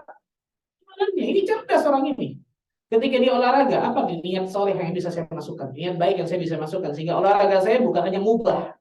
Bukan hanya mubah, boleh. Tapi nggak ada pahalanya, sayang. Niat yang baik, saya menguatkan badan saya. Al-mu'minul qawi khairu minal mu'minul dha'if. Orang mukmin yang kuat lebih dicintai daripada mukmin yang lemah oleh Allah. Yang kedua, supaya dengan ini saya tambah semangat beribadah. Yang ketiga, untuk menjaga hak badan saya. Yang keempat, kelima, keenam. Semakin banyak kita tanamkan niat yang soleh, semakin banyak kita berpahala. Kan gitu ya? Dan ini macam-macam. Karena laki-laki misal kerja, keluar, bekerja, berdagang, cari uang. Kalau diniatkan mau cari uang doang, sayang banget, luar biasa. Berjam-jam cuma dapat dunia doang. Tapi kalau dia niatkan di antara ini kewajiban seorang suami menjadi kepala rumah tangga, memberikan nafkah kepada istri, untuk bersedekah nantinya ketika ada kelebihan dan lain sebagainya. Semakin banyak dia niatkan dengan niat yang saleh, semakin banyak didapatkan pahala. Jadi kenikmatan besar luar biasa. Jadi bukan soal suapan doang, macam-macam intinya. Masalah duniawi yang hukum asalnya mubah bisa mendapatkan ganjaran pahala yang luar biasa besar dengan syarat ikhlas lillahi ta'ala ketika dia melakukan. Ini disebutkan apa? Tapi jelas ya, tidak semua masalah duniawi kemudian kita bisa masukkan niat yang saleh tadi. Kenapa? Apa? Ngumpul-ngumpul arisan misalnya. Saya ke tempat arisan, Ustaz, saya ingin mendakwahkan mereka, Ustaz. Padahal isinya di dalamnya ternyata apa? Riba. Ini betul, insya Allah betul ya. Riba. Betul ya. Alamat pribadi kan keluar satu, insya Allah. Apapun itu, insya Allah. Nah, intinya adalah amalan seseorang yang sifatnya mubah boleh bisa mendapatkan ganjaran pahala oleh Allah Azza wa Jalla dengan syarat ikhlas lillahi ta'ala, ditanamkan niat yang saleh di dalam hatinya ketika dia melakukan itu. Semoga Allah Azza wa Jalla berikan kemudahan kita untuk selalu bisa ikhlas. Ini baru 4 ya, masih banyak, baru 4. Sebenarnya ada puluhan tapi nggak mungkin saya sebutkan semua, mungkin hanya 10 nanti kita akan bahas. Jadi bulan depan nanti pindah Bu. Pindah harinya. Nah ya, pindah harinya insya Allah jadi Senin pekan kedua. Jadi Senin pekan kedua, jamnya sama Bu ya. Jamnya sama, jam setengah 10 insya Allah. Senin pekan kedua di tempat yang sama, jam yang sama insya Allah. Kita akan bahas yang kedua berarti ini. Bahwa Idul Ikhlas yang kedua lanjutan insya Allah. Allah alam bisawab. Silakan mungkin kalau ada yang mau bertanya. Ya, barakallahu fikum Ustaz untuk pencerahannya tentang Fawaidul Ikhlas tadi Ustaz. Sedikit Ustaz tadi kalau yang kembali yang ke ini udah ada pertanyaan di layar tapi saya izin Ustaz mau bertanya. Untuk yang masalah mubah tadi ya Ustaz yang bisa mendapatkan pahala gitu Ustaz. Itu kan tadi kan Ustaz contohnya kan ke suami istri gitu ya. Sekarang ini kalau misalnya kita pengen juga anak-anak kita misalnya gitu kan untuk ilmu dunia, tapi itu juga akan memberikan manfaat buat dia nanti. Itu juga kita bisa ajarkan ke mereka kan, artinya pada saat kamu berangkat sekolah, kamu bisa berniat ya Bismillah terus berdoa juga semoga dalam menuntut ilmu ini bisa begitu juga kan? Betul. Tidak semua orang itu kan harus jadi ustaz. Tidak semua orang itu kan harus jadi ulama, kata para ulama dalam masalah ini. Dia bisa, intinya apapun yang dia tuntut dari ilmu duniawi mungkin, yang pertama niatkan karena Allah Azza wa Jalla. Yang kedua, niatkan mudah-mudahan nanti dengan ilmu ini saya bisa memberikan manfaat kepada kaum muslimin. Niatkan juga mudah-mudahan dengan ilmu ini saya bisa bantu dakwah nanti ketika saya sudah mendapatkan ilmu ini. Dan ini banyak, Masya Allah, betul ya? Sangat banyak, misal seorang dokter. Ini contohnya, seorang dokter. Saya pernah mengadakan daksos di salah satu masjid, dakwah sosial, di pengobatan gratis, kemudian dikasih sembako. Ada satu anak yang datang kepada saya, anaknya sering ngaji di masjid itu. Terus dia bawa ayahnya yang sakit, kepalanya sering sakit ayahnya. Dia datang ke saya, Ustaz, dia bisikin saya, gimana ya, ayah saya ini jarang sholat gitu ya. Ayah antum datang nggak? Datang Ustaz, dia mau berobat sini. Baik, nanti urusan anak. Kalau ada ayah antum di sini, nanti kasih tahu anak ya. Udah, ketika ayahnya mau masuk ke dokter, dikasih tahu saya. Saya ngomong sama dokternya, dok, dokter udah ngaji banyak kan. Dok, ini ayahnya seperti ini, yang untuk bisa masukin nanti lewat medis bahwa sujud itu mungkin bagus untuk peredaran darah dan. Yang dakwahin berarti siapa? Dokter, bukan saya. Namanya dokter. Tapi saya pembisiknya. Sudah, datang masuk, jelaskan, lama Masya Allah tuh. Selesai pulang. Seminggu kalau nggak salah ketemu lagi, atau 2 minggu ketemu lagi. Orang tersebut, anak tersebut, alhamdulillah Ustaz. Sampai sekarang ayah saya sholat Ustaz. Ya satu profesi, betul ya? Satu profesi bisa masuk dakwah di situ. Salah satunya dokter, bisa jadi mungkin psikolog Islami, bisa jadi kemudian jadi membangunkan masjid, arsitek, betul ya? Dan seterusnya. Apapun ranah yang memang itu ilmu duniawi, Dan itu bisa membantu dakwah, itu bisa memberikan manfaat bagi kaum muslimin dan bahkan masyarakat sekitar. Lihat kan itu bisa dapat pahala, masya Allah, jelas. Tapi yang paling terpenting adalah fondasi agamanya jangan sampai lupa. Nah, banyak kaum muslimin ketika dia menuntut ilmu duniawi seakan-akan kemudian cuek dengan ilmu yang paling terpenting dalam kehidupan, ilmu akhirat, ilmu agama Allah. Ini salah nih. Ini bukan ilmu yang bermanfaat kalau seperti ini. Sibuk dengan ilmu duniawi, sibuk dengan ilmu alam, sibuk dengan berbagai macam ilmu modern, tapi lupa dan lalai dari ilmu agama Allah Azza wa Jalla. Berpaling bahkan dari ilmu agama Allah. Ini bukan ilmu bermanfaat, hati-hati. Maka masukkan tadi betul kepada anak-anak kita, apapun yang Anda pelajari, kamu pelajari nak, ingat niatkan itu karena Allah, niatkan untuk bisa nanti yang benar-benar bisa membantu agama Allah, niatkan untuk apa? Untuk bisa memberikan kebaikan kepada kaum muslimin, bahkan kepada masyarakat, dan seterusnya. Sehingga apapun yang antum tuntut itu bisa mendapatkan pahala dari setiap jejak langkah antum ketika menuntut ilmu. Allah. Ya, barakallahu fiikum Ustaz. Baik, jika ada sahabat-sahabat berpikir yang mau bertanya,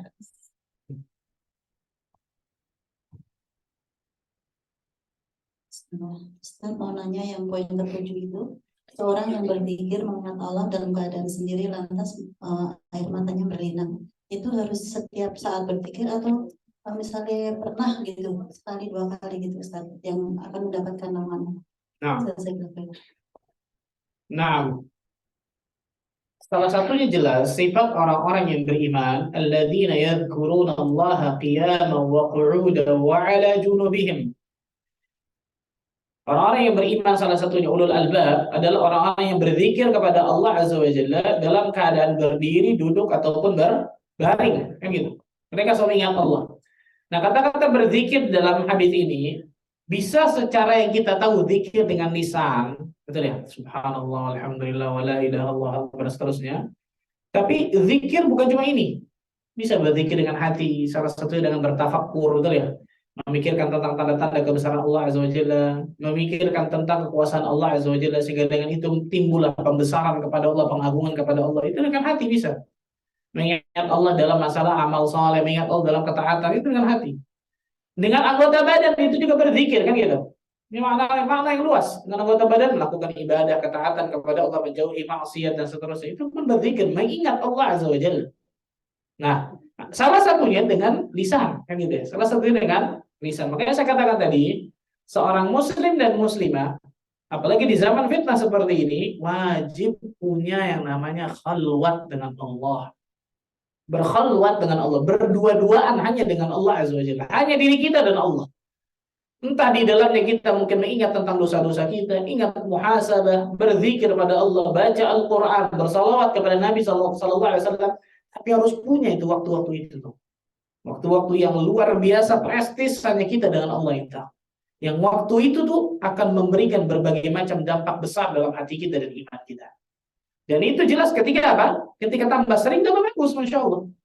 Tambah sering jelas tambah bagus dan insya Allah tambah bisa memasukkan kita dalam hadis tersebut. Adapun kemudian kalau sesekali terkadang ini macam-macam, mudah-mudahan insya Allah juga bisa masuk dalam hadis tersebut. Mudah-mudahan insya Allah. Tapi ala kulli hal intinya, berzikirullah, berzikir kepada Allah bukan hanya dengan lisan, bisa dengan hati, bisa dengan lisan, bisa dengan amal perbuatan. Wallahu a'lam. Assalamualaikum warahmatullahi wabarakatuh. Waalaikumsalam. Ustaz, yang saya ingin menanyakan masalah cerita Ustaz itu ya Ustaz, yang suaminya kan beramal tanpa diketahui oleh keluarga. Nah, Berarti itu amal itu hanya untuk seorang suami saja ya, Ustaz? Keluarganya atau istrinya itu tidak dapat Ustaz. nah, Khairan Ustaz. oh iya, jazakallah. Yang pertama, ini penting nih. Harta suami, harta suami. Harta istri, harta siapa? Istri. Betul? Betul. Harta suami, harta suami. Harta istri. Nggak ada dan istri, nggak ada dan istri, nggak ada dan istri. Nggak ada dan istri. Nggak pakai dan istri. Enak aja pakai dan istri. Harta suami, harta suami. Harta istri, harta siapa? Gak ada harta suami, harta istri juga, Ustaz. Gak bisa, nanti ngitung zakatnya gimana? Satu, betul ya? Nanti kalau nyampur nih, ngitung zakatnya gimana? Yang nyampein nisab mana? Suami atau istri atau dua-duanya? Kan gitu ya? Satu. Yang kedua, kalau terjadi naudzubillah bisa tiba-tiba meninggal, harta warisnya gimana? Betul? Ini penting, makanya nggak ada gonogini dalam Islam, nggak ada sebenarnya. Karena harta suami, harta istri, masalah itu. Tadi kita kembali ke tadi, karena dasarnya ini nih sebenarnya nih, betul ya? Dasarnya ini nih. Harta istri bisa jadi kemudian suaminya memberikan bahasanya hadiah bisa dikatakan kepada istrinya setiap bulan mungkin. Dan ini berbeda dengan nafkah jelas. Kalau nafkah jelas kewajiban kan gitu. Nafkah jelas kewajiban dari makanannya dan itu nafkah. Tapi kalau hadiah, misal seorang suami memberikan hadiah bulan ini misal kepada suaminya 1 juta, kepada istrinya 1 juta misal, itu berarti kan harta siapa? Harta istri. Nah, harta istri yang seperti ini kita perlu izin kalau yang ini. Karena memang pure 100% milik siapa? Istrinya. Atau misal istrinya mendapatkan warisan mungkin dari orang tuanya meninggal atau dari saudaranya atau dari siapapun. Berarti kan itu harta siapa? Istri pure kan ya. Berbeda memang misal dengan nafkah. Nafkah contohnya apa? Aslinya itu harta suami, tapi dikelola oleh siapa? Istri. Nah ini yang kalau yang seperti ini harus izin. Ini yang seperti ini harus izin kepada suaminya. Kenapa? Karena hakikatnya adalah harta suami, tapi yang dikelola oleh siapa? Menteri Keuangan adalah istrinya, kan gitu. Subhanallah. Contoh. Tapi kalau harta istrinya khusus, memang pure salah satu harta istrinya, ini nggak ini boleh untuk tidak kemudian apa?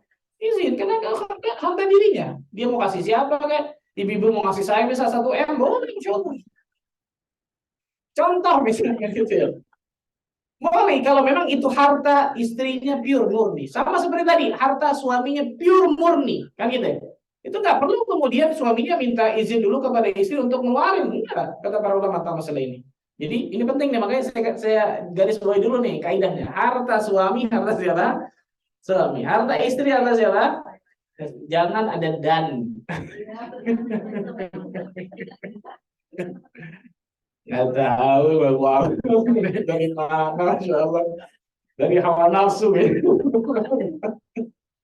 Silakan.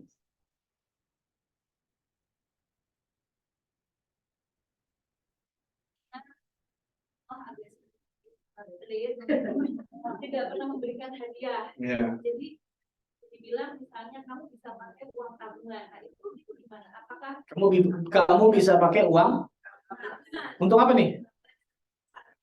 Ah, buat jajan istrinya, apakah buat uang makan? Misalnya terjadi kondisi seperti itu, bagaimana dengan nasib istrinya? iya. Nah, yang pertama yang saya katakan tadi, bahwa Islam mengatur tentang kepemilikan. Ini penting nih. Islam itu mengatur tentang kepemilikan. Kepemilikan benda ini milik siapa? Itu Islam mengaturnya dengan jelas kan gitu. Salah satunya kepemilikan masalah harta kan gitu. Ketika seorang istri misal seorang ibu rumah tangga, nggak ada income mungkin masuk dan seterusnya. Yang pertama jelas tentang masalah nafkahnya yang paling penting itu kan terpenuhi. Itu yang pertama. Yang kedua, kalau qadar Allah takdirkan ternyata mendapatkan suami yang agak sedikit bakhil, maka bersyukurlah kepada Allah Azza wa Jalla. Kenapa bersyukur? Karena insya Allah Ta'ala masih banyak lagi yang lain kebaikan. Adapun ini yang buruk, yang ini mungkin kekurangan, masih banyak lagi yang buruk. Sebagaimana kita atau sebagaimana seorang istri, mungkin ada keburukan sana dan sini, tapi insya Allah Ta'ala suaminya bersyukur mendapatkan karena Masya Allah masih banyak kebaikan dari istrinya tersebut. Itu yang pertama. Yang kedua, kenapa kalau kita ngambil kekurangannya aja, nggak akan ada yang sempurna. Tidak ada di atas muka bumi ini suami seperti malaikat, istri seperti bidadari. Nggak ada. Manusiawi pasti di dalamnya ada kekurangan.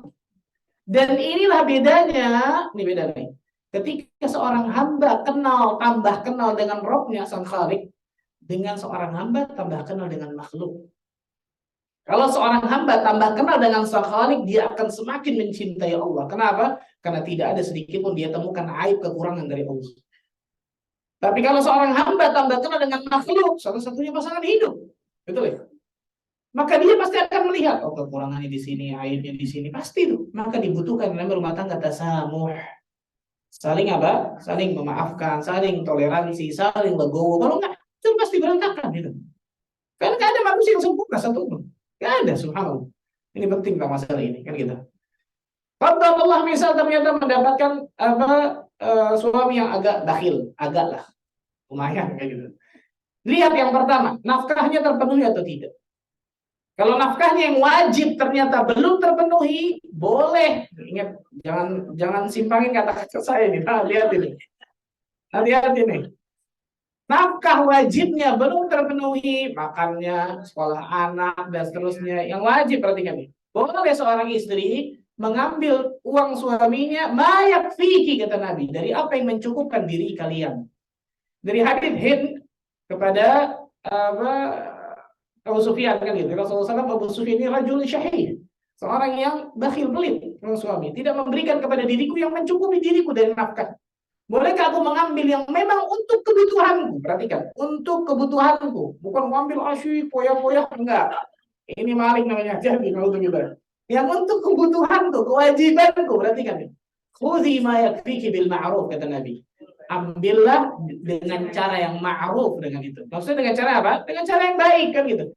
Dari yang memang kewajiban, memang ternyata padahal ternyata mampu. Lain cerita kalau nggak mampu selesai qanaah kan gitu. Kalau mampu boleh kemudian kita mengambil dari yang memang kewajiban dari nafkah tersebut. Adapun tadi ketika tidak memberikan apa? Hadiah mungkin setiap bulan dari uang dan seterusnya. Yang pertama bisa meminta, betul ya. Kalau nggak dikasih nggak apa-apa, bersyukur pada Allah gitu. Yang kedua diantaranya apa? Sedekah itu bukan hanya dengan harta, bisa dengan macam-macam, betul ya? Bisa dengan macam-macam. Jadi jalan ke surga itu bisa macam-macam, insya Allah. Tinggal kitanya mau jalan ke surga atau kagak. mau menjalankan jalan ke surga atau tidak, itu kita yang memilih, insya Allah.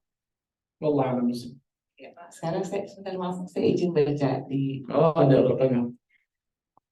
Assalamualaikum Ustaz, izin bertanya, kalau kita beramal dengan mukhlas akan terhindar dari fitnah, tetapi kadang-kadang suka suuzon dengan orang lain atau masalah orang lain, itu gimana solusinya kalau menemukan seperti ini? Tambah kita tidak mengetahui masalah orang, tambah bahagia hidup kita. Tambah kita tidak kepo dengan orang lain, tambah bahagia hidup kita. Tambah kita kepo kepada orang lain, tambah sengsara hidup kita. Ini penting nih, subhanallah. Karena kenapa? Syaitan pasti bisikan di dalam hati kita. Ada sesuatu, apalagi cuma apa? Cuma lempar. Tuh, dia bulan begini ya. Oh, kenapa? Nah, kenapa? Ini panjang nih. Oh, kenapa? Kan biasa ditarik oleh syaitan, jaring-jaringnya gimana caranya? Ujung-ujungnya riba, ujung-ujungnya suudzon, ujung-ujungnya berbuat keburukan dan seterusnya. Hati-hati, subhanallah. Maka kalau ada bisikan-bisikan seperti itu, cut langsung tuh. Enggak. Ujung-ujungnya hari nggak baik. Allah selesai kan gitu. Itu nikmat luar biasa hidup kita, masya Allah. Nikmat hidup kita. Maka salah satu tips agar selalu bahagia tidak lain tidak bukan, jangan pernah sibukkan diri dengan masalah orang, dengan aib orang, keburukan orang. Jangan pernah sibukkan diri dengan diri kita masing-masing. Karena keburukan kita, dosa kita, aib kita masih luar biasa banyak. Wallahu a'lam. Ya, Barakallahu Ustaz. Silakan, masih ada yang mau bertanya? Silakan. Terakhir. Silakan. Di luar dari kita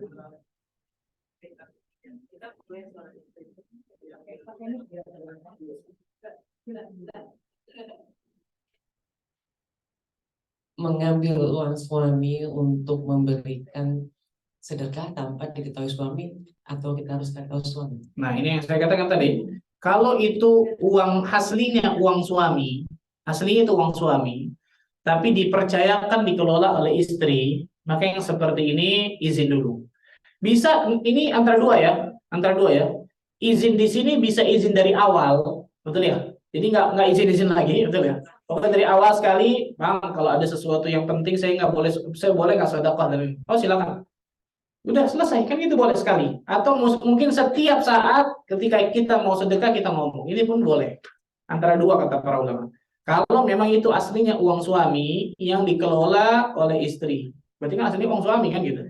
Tapi kalau itu uang seorang istri, 100% uang seorang istri, maka yang seperti ini tidak perlu nggak perlu izin, karena memang pada hakikat itu harta miliknya. Mau dia berikan kepada siapapun itu haknya pada hakikatnya. Nah, maka tadi dilihat apakah kemudian itu uang suami atau tidak. Kalau uang suami nggak apa-apa, ngomong, insya Allah ngomong untuk sedekah dan seterusnya. Kalau nggak dikasih nggak apa-apa, masih banyak sedekah yang lain insya Allah. Dengan cara yang sangat banyak insya Allah Ta'ala. Itu mungkin yang saya bisa sampaikan ya. Semoga Allah Azza wa Jalla berkahi pertemuan kita. Semoga Allah Azza wa Jalla jadikan diri kita termasuk golongan hamba-hamba Allah yang selalu Allah berikan keikhlasan bagi diri kita dalam menuntut ilmu dan juga beribadah kepada Allah, sehingga Allah bisa berikan berbagai macam keutamaan bagi kehidupan kita. Sebagaimana Allah kumpulkan kita di tempat ini, semoga Allah bisa kumpulkan kita nanti di surga Firdaus tanpa hisab dan tanpa adab. Allahumma amin rabbal alamin. Subhanakallah bihamdika, asyhadu an la ilaha illa anta astaghfiruka wa atubu ilaik. Assalamualaikum warahmatullahi wabarakatuh.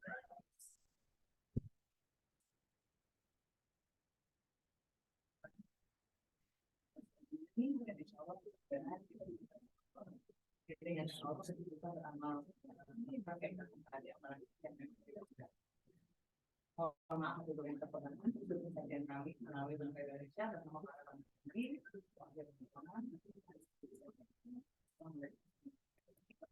Assalamualaikum warahmatullahi wabarakatuh.